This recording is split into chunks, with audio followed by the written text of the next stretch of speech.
actually hear me, I think it's going to be much, much easier to do this masterclass today if we are actually microphone and actually on the right camera as well. And I can see now, just popping in, the wonderful Doreen. Just give me a thumbs up when you're ready, and I'll add you to the stream, Doreen. See the thumbs up? So here's the button. Let me welcome Doreen in. Hey, Doreen. Hi. Hey. Perfect. Let me fix. The wonderful thing with streaming things, always, you think you're prepared, you think you fixed everything, and when you press the button, you realize, oops, the wrong thing. But now we're done. Good to see you. It's been a while. How are you? Yes. Good. And you? I am fine. Hopefully, slowly but surely, we're coming up on Christmas, I hear. Yes. And Yes, with that, I hope for a little bit of snow. That's what's missing for me right now. How is Canada treating us in terms of snow? we have sprinkles of snow, and it's actually quite beautiful, getting cold. We had rain yesterday and snow this morning. So Yeah, look at that. yeah. I woke up this morning to frost and actually some ice on the windshield of my car. So Yes. slowly but surely we're getting there as well. Good sign. For anyone who thinks cold is wonderful, I do think we need to have snow and cold for Christmas. I don't know what you guys in Australia think, but I think that's the case for us in the Nordic countries as well, at least. I was going to bring up something, and let me just do that real quick, because we mentioned this book a couple of weeks back. Dream and do. Dream and Do book. And I don't know about you, Doreen, and I don't know about you guys watching this either, but have you started to work on your dreams? Are you working towards your dreams? Because I think that's an important question that we need to ask ourselves literally every day. I know I get sidetracked. So what's the status with you guys? Are you working on them or just dreaming about them? I think that's an important topic just to bring up. Yeah, I think dreams are very interesting. The fun part is they can move around. Yeah. Yeah. I've had lots of dreams that have come true, and some have not. So, I had dreamt of forever when I was little to go to Egypt, and I actually met someone from Egypt and got married. So it was like one of those sort of awkward things. Look at that. Yeah, and so Egypt has been there many times, and the beauty of that is, I think it just opens up your mind. It opens up your heart to so many different things. So that dream came true. I dreamt about it when I was little. I did a project in school when I was like 8 years old. Like Egypt was there, and so many other dreams have come true. So yeah, I think it's fun to be playful with dreams and not make them a goal necessarily, because you never know what's going to come. It could be better than the dream you have. And I talked to so many people. I had so many conversations over the years, people who are afraid of dreams as well, like not nightmares. Of course, that's not what I'm talking about, but setting actual goals and working towards something bigger. People are afraid of this. I find this so interesting. And we're kind of circling back to something we talked about a couple of weeks back. We talked about habits and stuff, but we're kind of back to the idea that, no, I can't. It's not for me. It's for someone else. And at least, I'm not going to talk for every single Swedish person ever, but for the majority of the people I know, at least in Sweden, everyone dreams of going to that tropical island, to that white beach with the palm trees. And people do that. They go for vacations. A lot of people go for vacations, 2 weeks every other year or something like that. And in between there, you're dreaming about going there. And I think it's so weird that we don't like actually do something with this. Why aren't we like dreaming bigger and actually working towards them?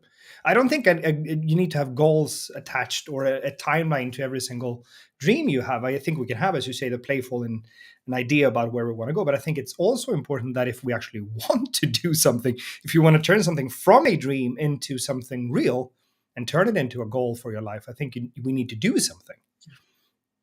I agree. I agree. And actually, something I said, it's important that some dreams turn into goals. Otherwise, you can't achieve them. I mean, and it really depends what it is in some ways, because there's also the concept of, if you can dream it, you can do it. So the dream and do is interesting.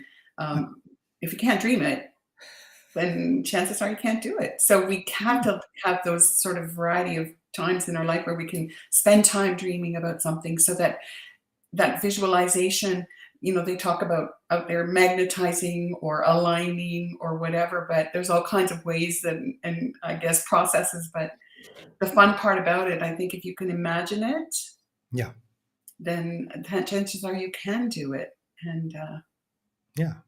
and there's one piece that I always tend to coach is that, and be it. So in the moment, it's Yeah. there. It's there Yeah. in your heart. It's there in your space, and um, it's comfortable. It's calm. It's light. It's Yeah. easy because it's there in your heart. So there's an element of bringing it into reality in the moment, so that and allow it to be. Yeah. So the dream do, and I would add a B. I I think it is, and we have different types of dreams. I'm not going to dive too deep into it, but we have different types of dreams and ideas, and we have some dreams that are, I think, better off just as dreams or something we like to think about that we don't really might not actually want that, but it's nice to have that as a thing, right? But I had a conversation. I'm not gonna out anyone or tell who this person was, but I talked to a person a while ago who said that the person wanted to bring their business up so they could live off their coaching business because this person was coaching. And the person said, I'm struggling not to mention the gender here. I realize I almost said the gender. Let's see if I can pull this off. But the person said at least that, but you can't make money in this business or in this line of business. No one is coaching and making money. Mm. And the person stated that as a fact. That's the way it was. And I think that's so interesting because ask Tony Robbins if you can coach and make money. Mm. I think it's so interesting to note when we talk about dreams, we can also talk about, because all a dream is to me is at least it's an idea of something Mhm. we possibly could do or Mhm. something we would like to do. But it's the same thing with this concept that this person said, you cannot make money in this line of business. And the person was okay with that. But wanted something more. And then we created a reality around that as well. So you could always create this reality for yourself. I think that's an amazing piece of this.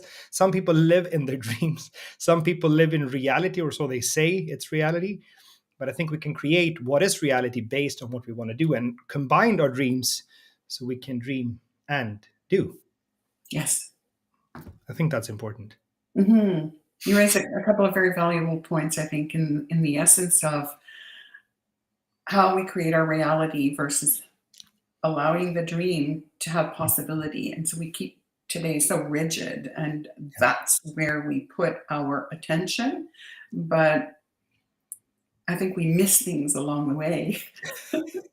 You know, at least I've Definitely.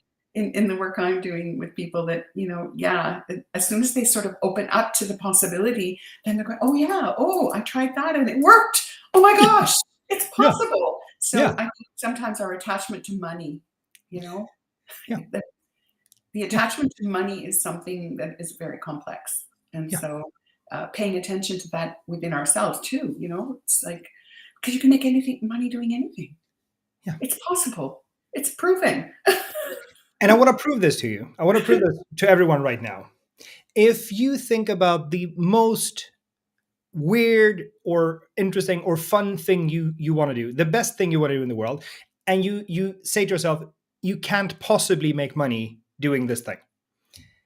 I have my mentor Frank Kern. He always use underwater basket weaving as an example for this.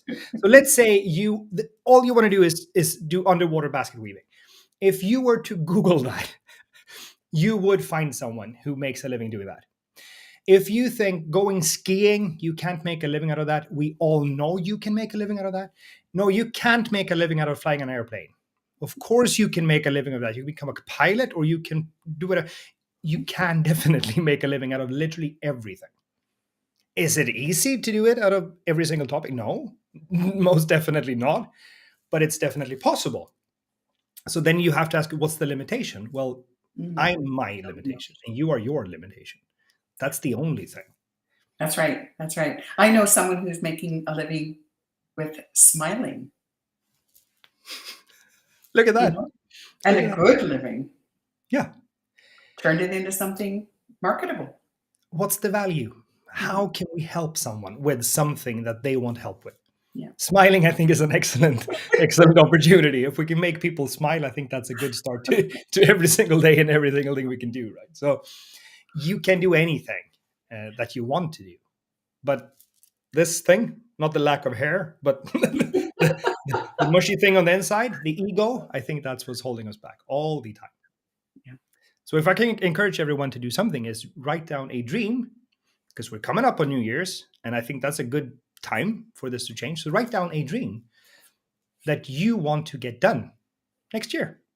When we sit down in December next year, what do you want to have in your life that right now is just a dream for you?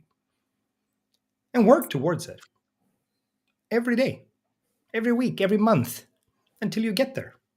If it takes a year, so be it. If it takes 3 weeks, then my friend, dream bigger. And if you can do it alone, you're most definitely not dreaming big enough. To me, that's a point. But we're slightly off topic for what it actually says for today's masterclass. But I think dreams is an important piece in all of this. But what the topic is today is actually enrollment. How do we enroll clients? And I think quite a few people dream about enrolling more clients as well. so, so I think it kind of ties in. Was that a good It segue? I does. hope that was a good segue. I think it does. I actually think it does tie in quite well because, if you can't dream about the ideal client that you would love to enroll Yeah, and support and help them with your unique offering, and can't sort of dream it in some ways, how can you bring it to reality? You stay in fear, you stay in frustration, you stay in the limitations, the imposter syndrome, whatever else is holding you back.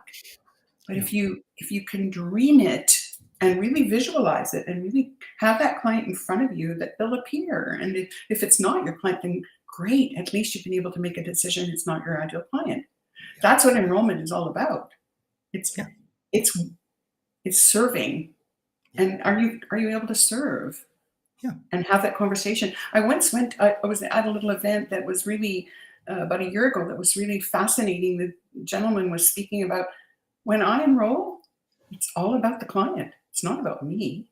Yeah. And I have to find out if the client can really, if this person that I'm talking to needs what I have to offer. So how do I do that without unless finding out if it's about the client? Yeah. Yeah. And I mean, the reality is, anyone watching this, in the comments below, let us know, have you ever struggled on an enrollment call? I know I have, most certainly. How many times have I failed to try to describe the value? Or how many times have we turned an enrollment call where we actually, both of us came to the call with the intention of looking at, do we want to work together? And ended up having an hour of a conversation that was just nice. And by the end of that, we just went our separate ways. And I said, I didn't enroll anyone. And the client said, well, that was a weird enrollment call. And we never spoke. I mean, we always do this. We mess up. Most people mess up all the time when it comes to enrollment. So what's the key? Do we have a magic button that we just press, or do we need to have a magic pen and then just wave that around? Or what's the trick in your opinion, Doreen, to actually nail the enrollment calls? Well, I think to me there's many aspects, but two I think that I'd like to point out. One is enrollment is about engagement and it's about conversations that matter. Yeah. Our time is priceless on this earth. Every moment we spend, if I'm connecting right now with you and all the people who are listening, it's precious moments we have. Yeah. So I would say for me, I would love to end any discussion, especially enrollment discussions, to say, you know what? Maybe today you're not interested and this is not something I can offer you, but think about it for the future. If you like, Yeah. it's not, ending today. It's a relationship we're starting. Yeah. Even if you never talk to me again, I'm in your head, I'm in your head, you're in my head. Like we've had an exchange. Yeah. So there's in the business of enrollment, we also have nurture sequences where we build those to continue nurturing the people who haven't Yeah. enrolled with us, and then we nurture people who have enrolled. So enrollment is not a do or die. It's, at least And that's how I. for anyone not clear on this, if you sell used cars, if you sell coaching programs, if you sell whatever you're selling, if you're selling something, you're in the business of relationships. That's the first thing we have to understand. You can be a used car salesman and like sell stuff. That works if you sell used cars. They can work for a lot of industries. But I do think that you need to build a relationship more than anything else, because you want that customer, or in my line of business, the client, to come back and be happy time and time again, and not just buy that old Buick and go somewhere else, right? We don't want that. We want them to be part of our community, part of our tribe, part of our inner circle of friends. That's the way I view it. So I have a question for you, Noel. No, my Noel. It's Christmas. I'm Yeah. sorry, Joel. When it comes to the um, the one conversation that you book someone, you're having what you consider your real enrollment call, where you're going to hopefully have someone who really wants your service to say yes. Yeah. Would you say, over your years of business, how many, like, percentage wise, because I have a number that I was told that I'd like to share, who would say no or who would say yes? What is your experience on this approximately? It's going to be different for everyone, and it's going to depend on a lot of factors. But what I see when I measure the enrollment rate that I have right now is what made the biggest difference in all of this is understanding that it doesn't start on the call. This process starts way earlier. It starts when you sit down to define your ideal client. And it starts when you sit down and define your ideal outcome for that client. And if you do a good enough homework in terms of defining who you want to talk to and what you want to talk to them about, and do a good enough job nurturing them before the call, the conversation on the actual enrollment call is more about understanding if they are a good fit for you, not if you are a good fit for them. One of the things that my dear friend Mike said several years ago is, and I think this is one of the best things I've ever learned about sales, is you are not the price, or rather, the client is not the price. You are the price. They are auditioning for a chance to work with you, not the other way around. And that blew my mind when he said that, because it changes the entire perspective. And we're going to look at that in a bit of I'm going to show you a suggested structure for your calls, but that's when it changes. And people talk about the average enrollment rate of where you should be and how high that should be. I think that if you're closing like 25% of the calls, that's fairly decent. I think if we can get that up to over 50, I think we're in a really good spot. We're not going to close everyone, and that's Yeah. that. As with everything, most people won't do what we want them to do. Most people won't opt in. Most people won't watch the video. Most people won't do the homework. Most people won't buy the things you're trying to sell them. Most people won't do anything, because if you got everyone to do what you want them to do, you would be literally the world's most most successful marketer ever. If you always have a higher 50% rate for opt-ins and all of these things, you would be a billionaire. Mm. So the reality is it's going to be different for everyone. But at least if we can get this, so every 4 conversation we're having, we're selling. I think that's a good place to be. And people, we need to measure this. We can't do this by feeling. We need to measure and keep track of this. I keep track of every single call I do. I record not all of the calls, because I don't want to, certain calls I don't want to record, but I record a lot of the calls, and I review them. I watch them back. How many people feel uncomfortable watching themselves on video? I know I do. but the power in it of actually seeing how the client reacts, or how the potential client reacts when I say this, or we were on track to something and then I said something that put them off course, or I said something that led them back on track, seeing the dynamic and getting better, just like a football player would watch the game afterwards to see what plays worked, what didn't work when I did this, what happened. Mhm. And I think we need to get better. But it's hard to give you a this is the rate you should be in. But at least 25%, in my opinion, is kind of where we need to be, and it's sort of average. This is about what I learned as well Yeah. when I was in the learning mode of serving and coaching. And that was, if you can get to the 50%, you're probably doing as good as the best coaches out there.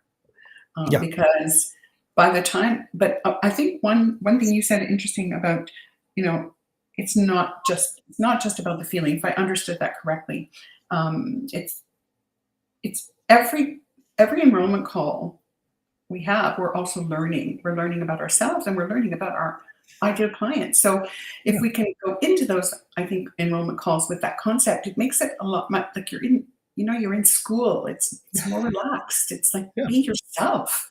Yeah. You don't have to be anybody else.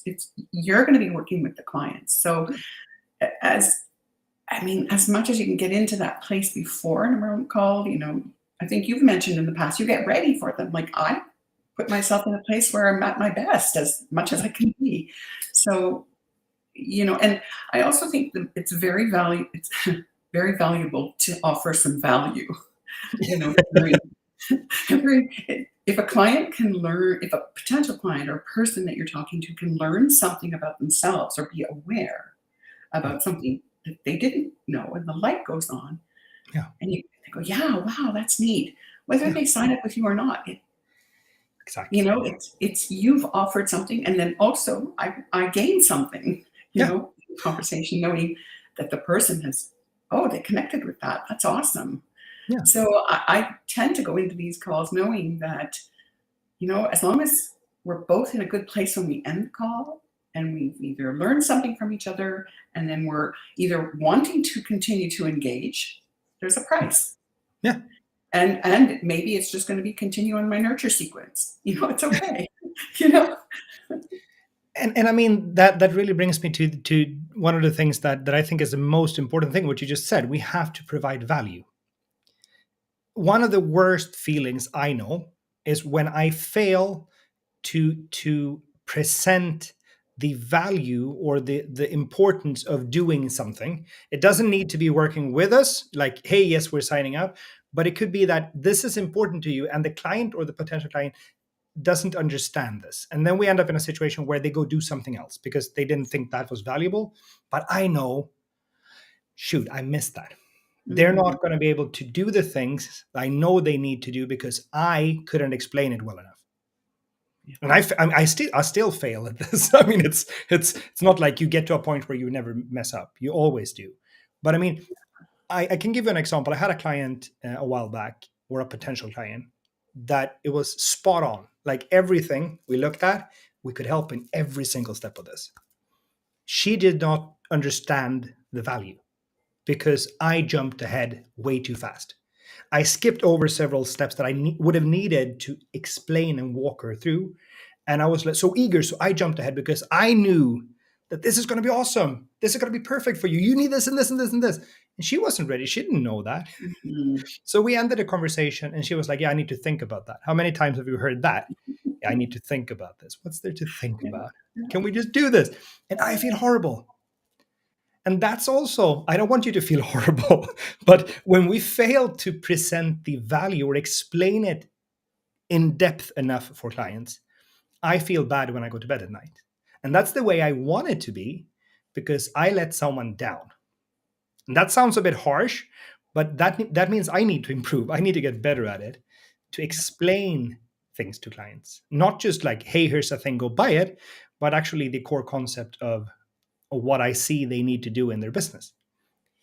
And the point, I think, it's something that I learned way back, is that from very different concepts, both in a coaching concept, in a marketing concept, in a engagement concept, that it's you raised the point about when a person thinks they know what they want, Yep.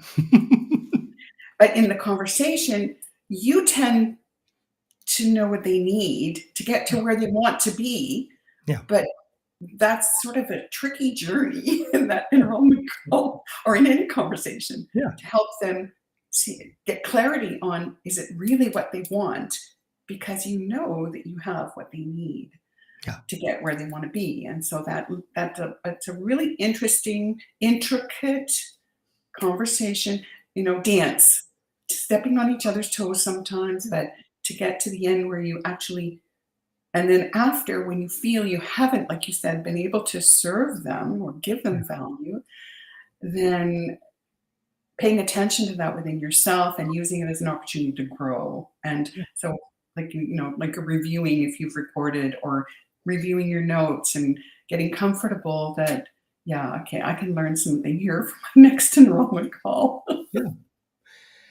And one of the things that I measure that I think is incredibly important, that I urge anyone to measure. There are tools for this, and if you want to if you want help to understand what tools to use, just send me a message or write a question in the comments below. But how much of the time were I quiet? Where what? Were I quiet? How much of the time did I actually shut up and let the potential client or customer speak? That's a great point. I aim for 90% of the conversation I'm not talking. But anyone who knows me knows that this big mouth of mine, it's hard to get to 90% because I talk a lot. But I aim to go there because in reality, all I want to do is ask questions. And I want to understand your situation. If we are on a conversation together and you're a potential client of mine, I want to understand your situation to try and figure out if I can help. And the reality might be that I can't. And here's one of the great mistakes that I used to do in the early stages of my career. Even if I had never done that specific thing that you had an issue with, but I thought I could pull it up, potentially I could get that done, I would say, yeah, sure, I can fix with that. I can help with that. And what did that lead to? It led to enormous amounts of anxiety, stress, and crazy overwhelm because I couldn't help you. And now I need to help you. And this is outside of my comfort zone, but I got a sale. Horrible. Don't do this. Be honest with people. If you can help, tell them you can help. But if you can't, be honest with yourself and say, hey, I can help with that. But I know this great guy over there, he can help with that. That's right. So don't accept clients just for the sake of accepting them, especially in the early stages of our career. I think this is fairly easy to get caught up in because we need Mm. the money. And never accept a client that you don't know with 100% certainty that it's right down what you can help with and it's a perfect fit. I think that is one of the most important things actually for anyone looking at sales. Never accept someone who you can't for sure help. I just Yes. want to mention this thing as well. If you want to get, because I prepared a little sneaky thing here. If you want to get access to our enrollment framework, by the way, and a training with that, and this is free, guys. If you want to get that, you can go to joelsgotyourback/enrollment framework and go pick that up. And you get the framework, and let me just quickly show you. Here's the framework. It was really hard to see, but here's the framework where we have the different steps, and I'm going to walk you through that in the training of how that looks and how you can use it. So go get that if you want to get it. You don't have to get it, but it's completely free, and I'll send it over to you. So you got that. If you want to get it, go get it, and if not, then don't. But I'll leave it there for a bit so anyone who wants to go get it can go get it. But of course, do that after we're done. Right? Deal? Okay. You got to sneak in some of those marketing things so people can actually go get your stuff as well. Part of helping and providing value, right? Isn't that what it is? It is. It is. And one of the elements that I like to put in 3 parts, and that is something we use a lot in various times, is in the call or in the conversation. How do we get to know each other?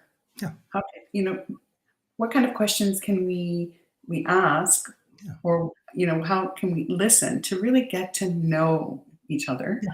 The other one is like each other, because if you're going to work together and you don't like each other, well, what does like mean? Yeah. and there's a whole bunch of elements in that, same sort of understanding the culture, understanding the language, Yeah. and then trust. Yeah. Is there an element of trust Yeah. that is there from the get-go? Yeah. And I think those are all not just in the feelings, but in the interaction itself Yeah. that you can really pinpoint. There's periods where, we're getting to know each other, we're getting to like each other, and we're getting to trust each other. And it may be, as you said earlier, in the very beginning, before the enrollment call, that you create that environment or that exchange, like you said, the opt-in, like the videos and all that kind of thing. But the know, like, and trust component is huge.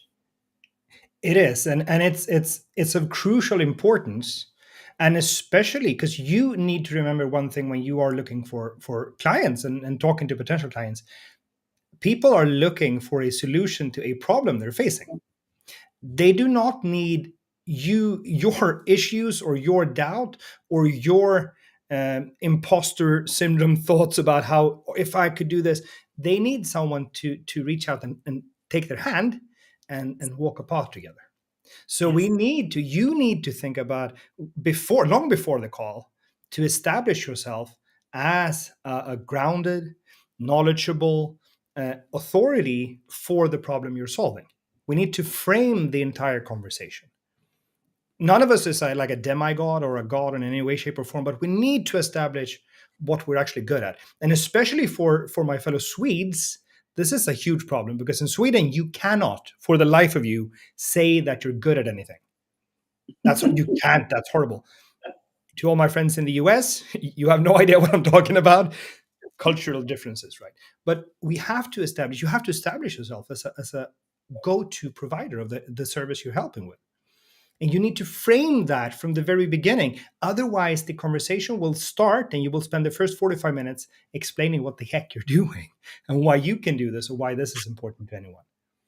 And if you have a 45-minute or an hour-long enrollment call and you spend the first 45 minutes explaining that, hey, I have a certification and I've done this and this, it's not going to help you. Because then you don't get the chance, as you said, to get to know the client and talk Yes. about the things that actually matter. So by Yes. the time you get to the conversation, that needs to be done. You need to be an authority in their mind. And when I say authority, we don't need to be Tony Robbins, but we need to be clear on what we do, how we help people with that, and why this is important to people. Mm-hmm. So framing the entire conversation is the first thing we need to do, and that needs to start before the call. Then we can ask all the questions and get to know each other. And I think that's crucial to anyone. I made this mistake a lot, just jumping onto calls and having nice conversations, not selling anything or enrolling anyone, but spending hours and hours and hours in conversations. And lack of framing is what that was. Mm-hmm. Why are we here? Why is this important? Why are you taking up your time today talking to me? Me or others? No, Or not everyone. you, Doreen. On the call, when we have clients coming or potential coming, Yeah. why? I think that's an important question. Why are we here? Well, I think Why have you scheduled the time with me? And what do you want to get out of this call? I think well, it's that's interesting you invaluable. mentioned that. You mentioned that spending, having conversations, because maybe I too have a reservation about getting to the sales point, and um, maybe I'm guilty of that as well. Like because I enjoy getting to know, like, and trust someone, and I hope Yeah, they do to me. But what is that element? That frame, like you call it, a framework.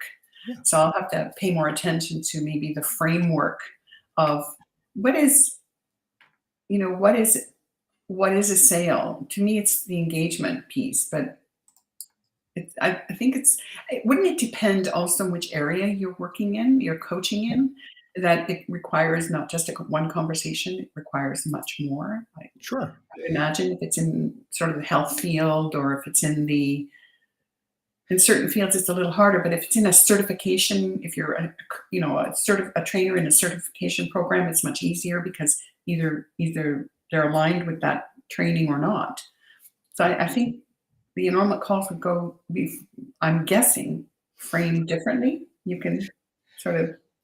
From my point of view, what it all starts with is understanding who's the ideal client. That's we have to know this. So if you are in a field where you need to be certified, like, or if you need to have a license, or if you need to have some type of thing, then obviously you have to find the ideal client for that service.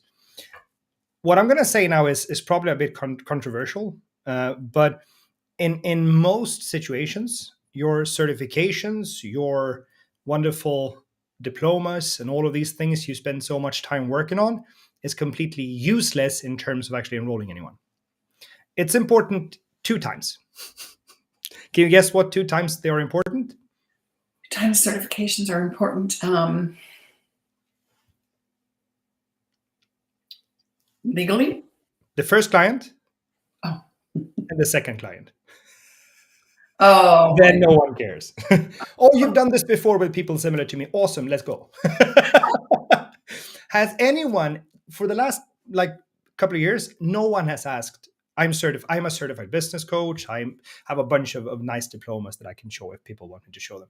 I never show them. I put up a nice picture from IKEA over there with flowers on instead, because it doesn't matter, like, really. But that's the only thing a certification matters. The first couple of clients. Then you have testimonials. Then you have people saying, hey, I worked with Doreen. She is amazing. You should talk to her because she helped me with this, this, and this, and this. And this was the process. And this is how we did it. And it was great. And yay, and everything.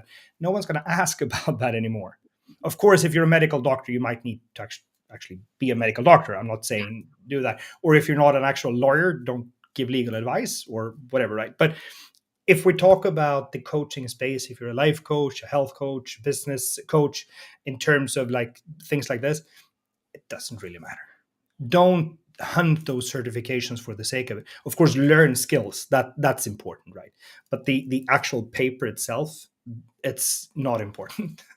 And I know this is controversial. I know some people are going to say, no, it's really important to have those certifications. But in my book, it's not. It's important to first clients, then it's not going to matter. So I don't know if that you I think you had a question there, and I spun completely off in the wrong direction. No, I think I'm good. I'm thinking about our audience in the sense of, I wonder if they would have questions with regards to, the most troublesome point they have in enrollment calls. I think your framework example was really good. I think you're right. If you don't keep a framework in mind, it's easy to get off track. So that's one thing for sure. I know that just coaching and helping people and get startup businesses. The I think the gap for me and most people is confidence in asking, is this package good for you? Or is this something that you see yourself investing in? Yeah. I think it's really important in the enrollment role of a coach in my mind to say, is it you feel it's an investment in yourself? It's not about the money. Ultimately, people find it if they need it. Yeah. If they feel that they're going to be served and get what they are looking for. So it's the investment in themselves. And that's important to remind the people we talk to in enrollment calls. Yeah. Like, if you don't feel this is an investment in yourself, then it's not for you. Agreed. Like you said earlier, we can recommend someone, or I can recommend someone, or, maybe you find, go here, go there. You might offer some ideas. Yeah. But I think it's important the person feels that they're investing themselves, that they're not buying something. Yeah. I was thinking I was gonna just talk about the framework and tell people where they can get it, but I was thinking I think I might pull it up and just give you an overview of the general outline of it, Sure. if that's okay with anyone. That would be great for me. I'll share this right here. See if I can actually get this.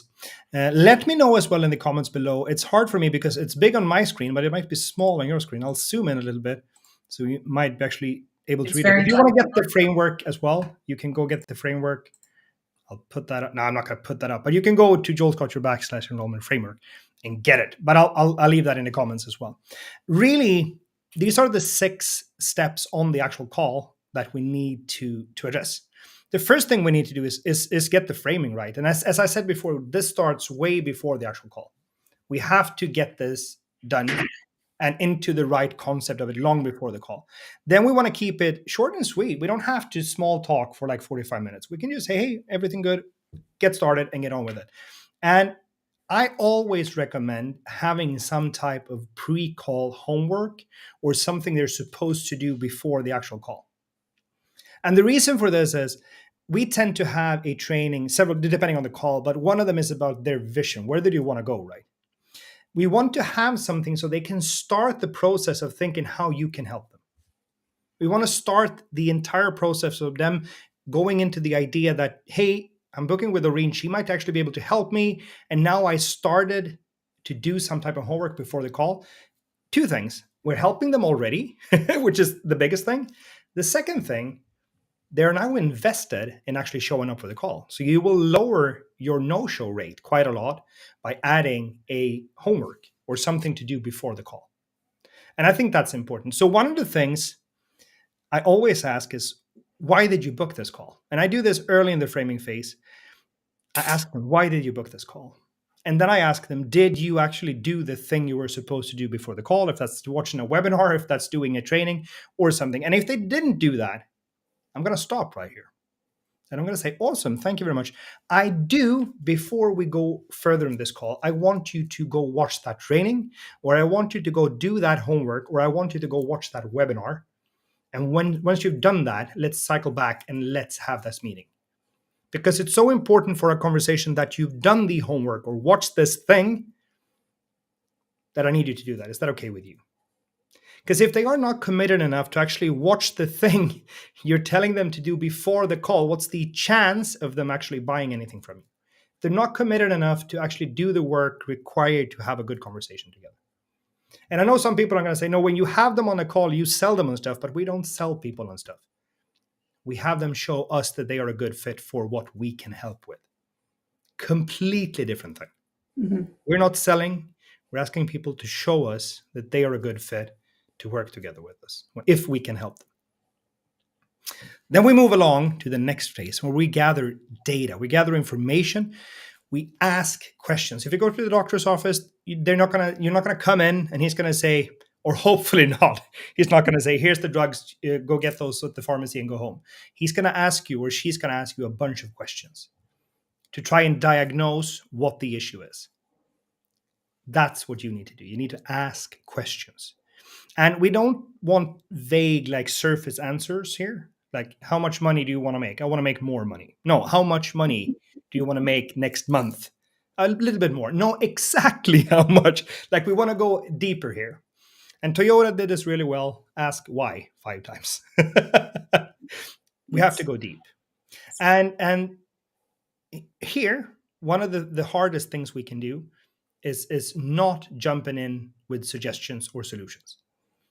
No emotions. We're just asking questions. We're letting the potential client answer, giving us the answers, giving us the facts so we understand their situation.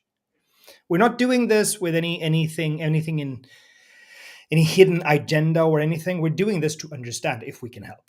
So we need to ask questions and we need to let them explain. And that's what we're going to do. And then we want to make sure the next thing, when you want this fixed. And if it's important enough to them, they're going to say, I need to fix this right now. An answer here like, yeah, I could probably fix this in a couple of years.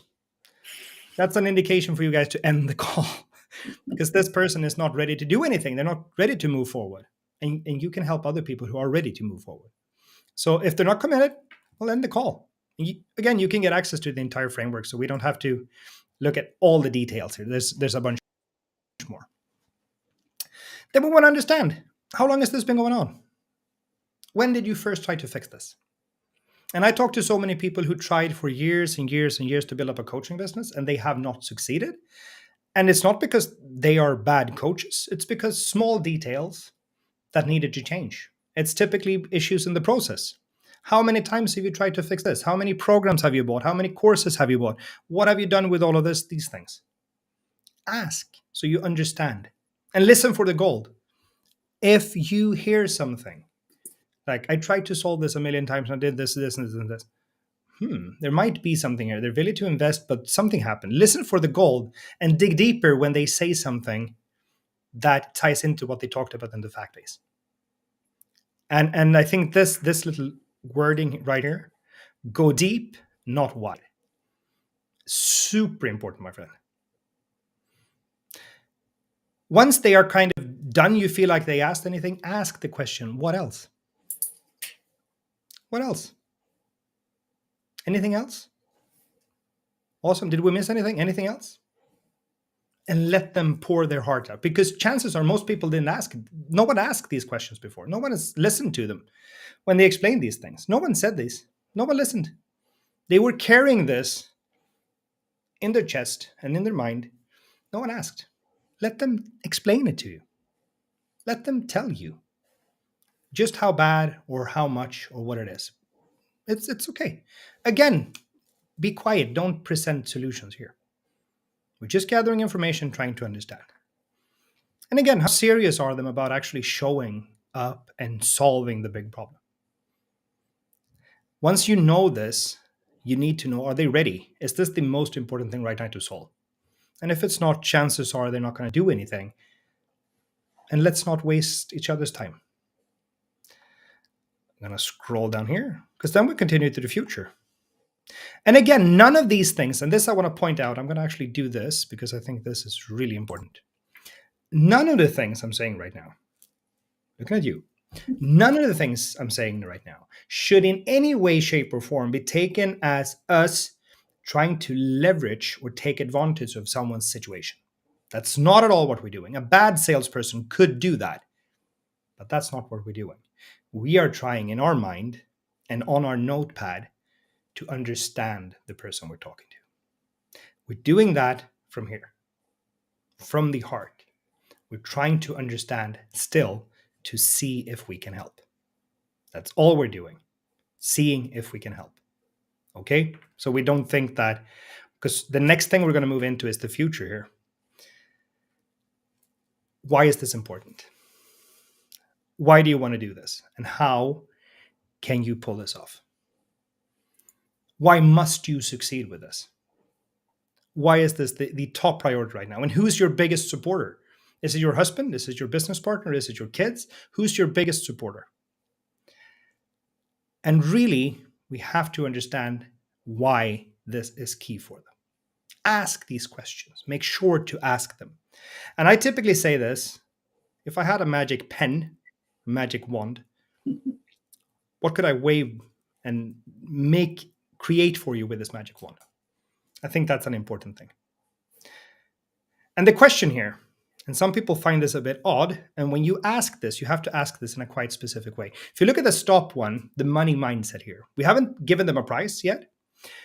If you were certain that you had the right plan and the right support to do whatever you want them to do in 90 days or in 60 days, in 2 years, whatever the time frame is, how much would you be willing to invest in this? And we're asking how much. We're asking for a number here. We're asking them to say, yes, I could invest $400. This would change my life. And I have $400. That's what I think this is worth. And here's one of the hardest stops in this entire framework. If your program is, let's say your program is $5,000.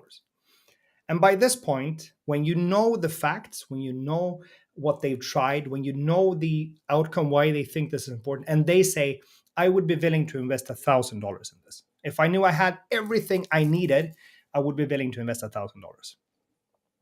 Then, my friend, it's also a stop, because the gap is too big between their perceived value and how important this is and what you are asking.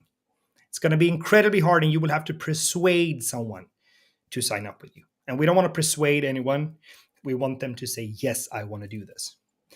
So if they don't see the value that is at least as high as the price of your product, that's a stop. Then we'll wrap it up, and that's fine. No hard feelings. And if you think it's hard to say no here, you don't have a big enough pipeline.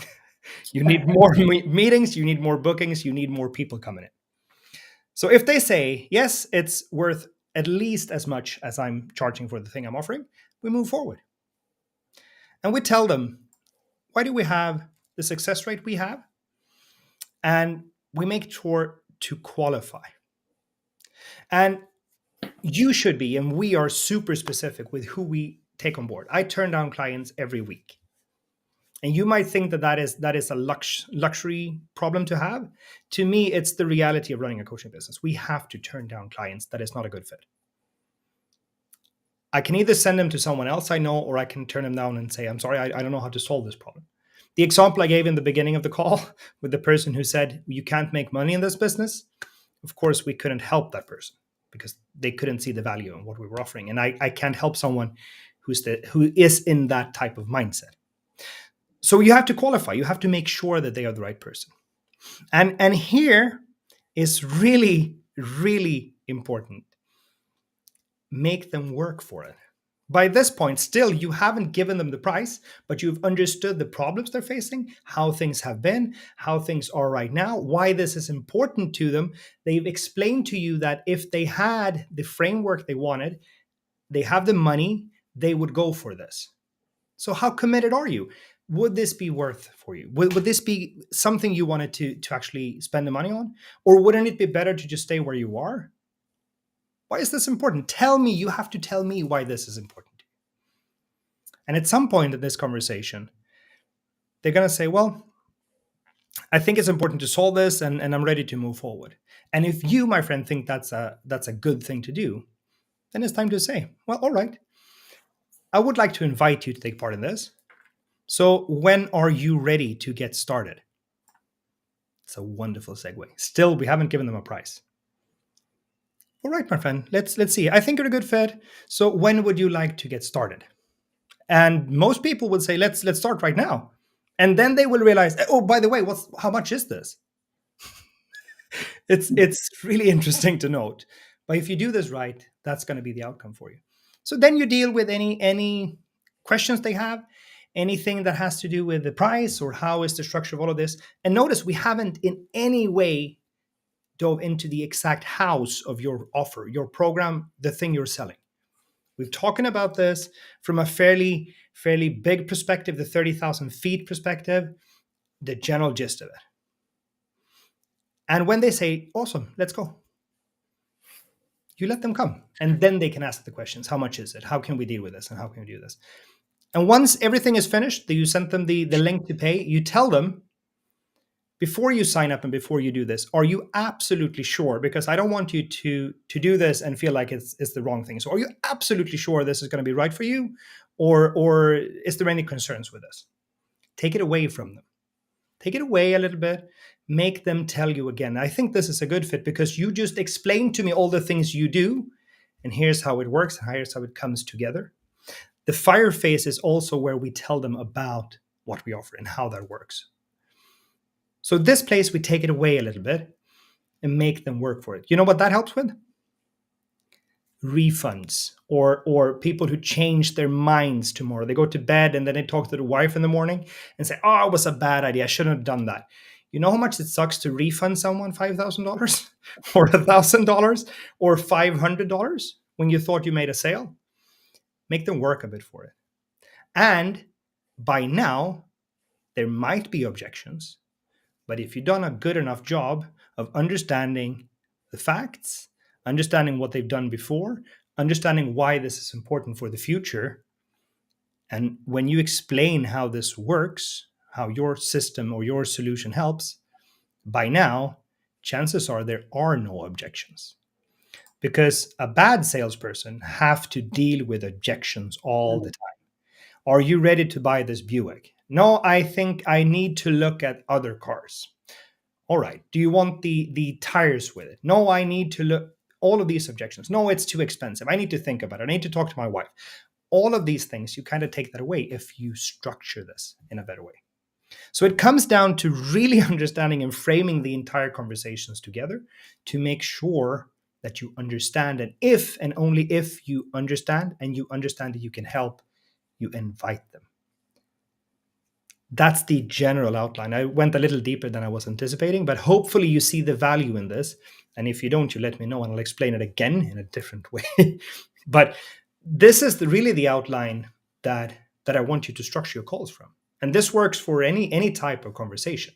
Of course, the questions are going to be slightly different if we're a business coach or a medical doctor or a car salesperson, but we have to understand these core concepts from Mhm. potential client.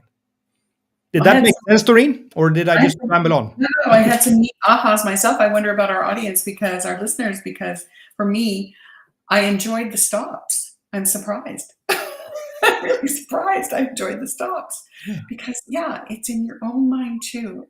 Like, what are my stops? Like, where do I put? So I see the framework value, and that was really valuable for me. The other one, when you talked about, if I understood it correctly, clients are not the price, Yeah. the prize, with a Z or a C. The You had said that someone you learned from, it was really sort of surprising for you. Clients are not the price. yeah. They're not the one. It's you. You're the one in charge of this. You're one Yes. framing it. So I Yeah. thought that was really valuable as well because when you spoke about the stops and yeah, it's true. If you're getting an indication at any point along the way, why continue? Yeah. That there's something really important not there. Yeah.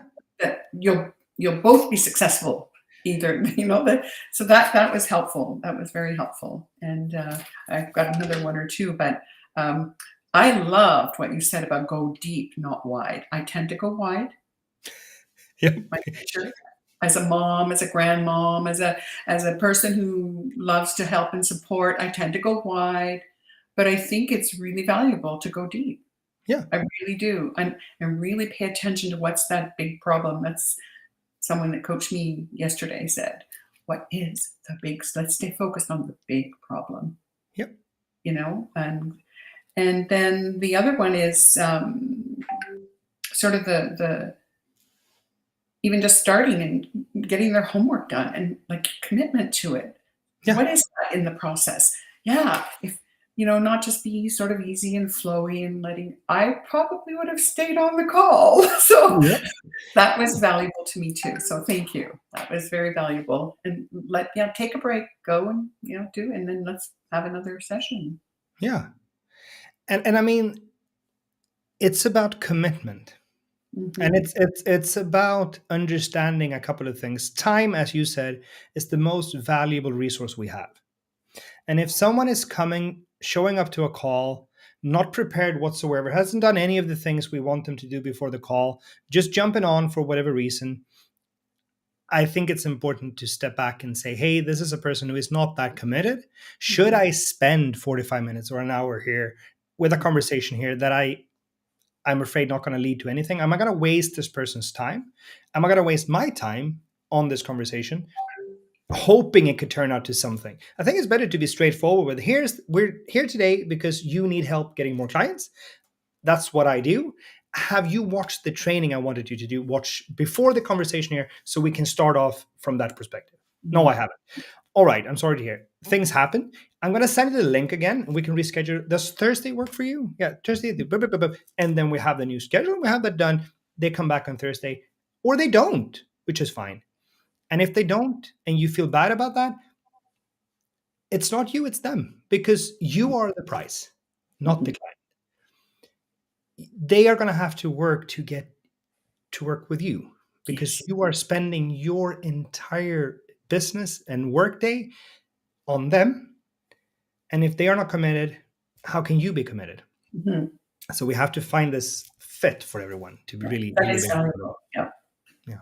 And the other piece too is, when does money come up? Well, it comes up when they ask. Yeah, exactly. I mean, pretty well, that's how I understood it, right? Like, Yeah. you gotta get to all the different components of your framework. If they're interested, they're gonna ask. Yeah. And I what like happens then if 1 minute into the conversation, hey Doreen, nice weather, yada yada. How much is this? What do you answer? Well, you tell them the price. It's a gazillion dollars and you need to buy a Snickers bar. What do you want to do? Do you want to continue this conversation, or do you think it's way too much, or do you want me to explain the value of that and why I think it makes sense for you to pay a gazillion dollars and buy me a Snickers? No, I think it's way too much. All right, awesome. Have a great day. Let me know if there's anything I can do. Yeah, There's yeah. no hard feelings here. But Mhm. there's no point in like hiding the price. Some people say, no, don't tell them you have to. No, be super straightforward. If they ask the price 1 minute in, tell them the price. And if you don't know what offer you're going to give them, tell them that, hey, all right, I don't know specifically what you need help with and how we can help, but I'll give you the price range. Some of our cheapest things, they start from a couple of dollars, and the most expensive cost $485,000. Anywhere in between there, but I don't know what you need, so I can't give you an exact price for that. All right, makes sense. What do you want to do? Do you want me to explain this and we'll go through this, or do you want us to stop now? No, go through this. All right, thank you. Yeah. So so I think that's an important piece in this as well. But that kind of comes down to objections as well. So Mhm. we have to also be prepared for some of the nooks and crannies and things that can happen when people meet and interact. And I want to say to anyone who want to go deeper in all of this, you can get the framework. But what I'm also doing is I'm going to start here. I'm going to start right after Christmas. We're going to start a training, and we're going to work together for several weeks, refining and fixing your entire enrollment system. And we're going to do that live every week. And we're going to work together. And if you want to be part of that, you write a comment wherever the comment box is, where you're at, and I'll send you some more information about that. And we're going to work together. I'm going to give you all the best tools, all the best frameworks, all the best practices, and we're going to create your specific enrollment framework for your business. And I think that's going to help you quite a lot if you want to do that. And if you don't, again, that's fine. All right. Anything else we want to add, Irene? Otherwise, I see we've gone on for an hour now. And that was Yes. the goal for me, to take it maximum to an hour. Yeah, that was awesome. Yeah. The Thank key you. with all enrollment calls, help people. Make sure, even if they don't sign up, by the time you leave each other, make sure you've helped them take at least a couple of steps forward, or at least have some kind of transformation, or at least a realization that, hey, I probably need to fix this. Mhm. Don't be a And douche. your Don't. framework offers that clarity, clarity, clarity, clarity, clarity, clarity throughout, and that's really valuable for both. And I have one of the I mentioned my friend Mike before, and he is a wonderful. He's spent most of his grown life or his business life as a sales coach and a sales trainer. He's an amazing sales trainer. Mike, if you hear this, lift my hat. I thank you for all you've done for me. And he is the father of many of the ideas I have around sales. He put a Mhm. lot of good ideas into my mind that I've put into good use since that. So he deserves some credit as well. I think that's an important piece. And great, Credit and where credit is due. the training sounds exciting after Christmas, so that's good too. All right. Opportunity to grow for new, especially new coaches or coaches who are having difficulty Yeah. enrolling. That's Who great. could use more clients next year? I don't know. Anyone? I could reach 2023, out. let's dream and do. All right, my friends. Thank you, Doreen, for a nice conversation today. And thank you, everyone watching, for a nice conversation. If you're watching this later on, feel free to comment. We answer or reply to all the comments that comes in. If you have questions, if you want to get the framework, you can go get the framework there. If you want to join us for the weeks when we're doing the trainings, you write a comment and say, hey, I want to get more information, get in on that, and I'll send you more information. All right. Other than that, I'll be back next week, and maybe Doreen will join me as well. I hope so, Yes. and we'll see what topic we're going to bring up. It's up to you. We work with the suggestions you send us. All right. Have Excellent. a Thank you. wonderful Thursday, everyone, and I'll see you next time. Take care.